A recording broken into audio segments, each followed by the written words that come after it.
Mga kalodi, dahil mahal ng gasolina, kaya ginamit natin ito ulit.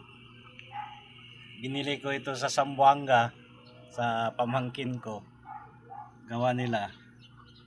Yan o, dito kami nagluluto ng mga laga, yung mga nilaga ng mga karne ba o ano, munggos, yung mga matagal malambot, at saka magpainit ng tubig. Mag-init tayo ng tubig ngayon, kaya ang gamit natin ay ito. May gamit kuryente yan, yung blower. Yan lang po, mailiit naman yung kuryente dyan, blower lang kasi yan, para mabigay ng hangin sa ating kalan na ito. Ang gamit natin dito ay use oil. Ayan use oil ng mga motor, makina. Yun nag-change oil tayo yung isang araw. Nagamit natin yung oil, hindi natin tinapon. Hiningi natin kung saan tayo nagpa-change oil para nga dito. Kasi ang mahal na ng gasol, mahal ng lahat.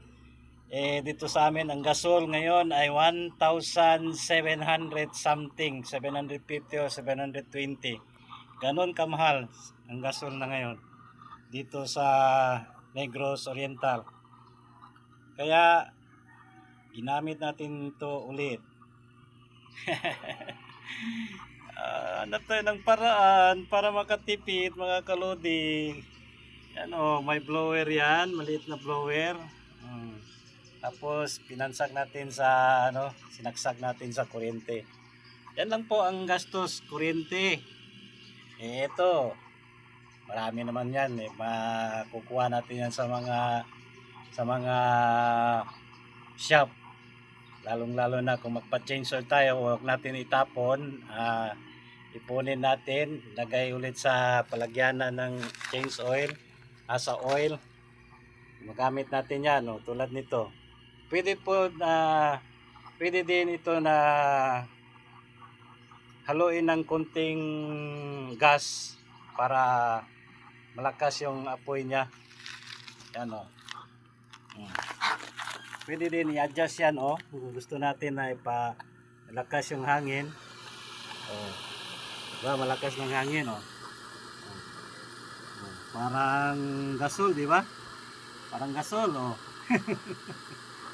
di ba? Ito naging itim yan dahil sa nung gumamit tayo ng kahoy.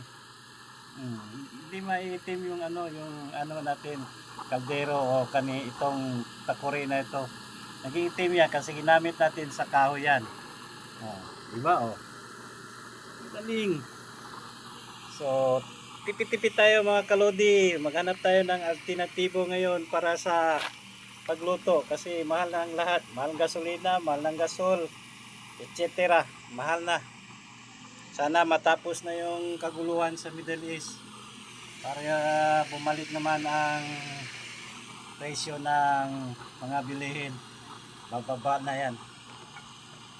Salamat.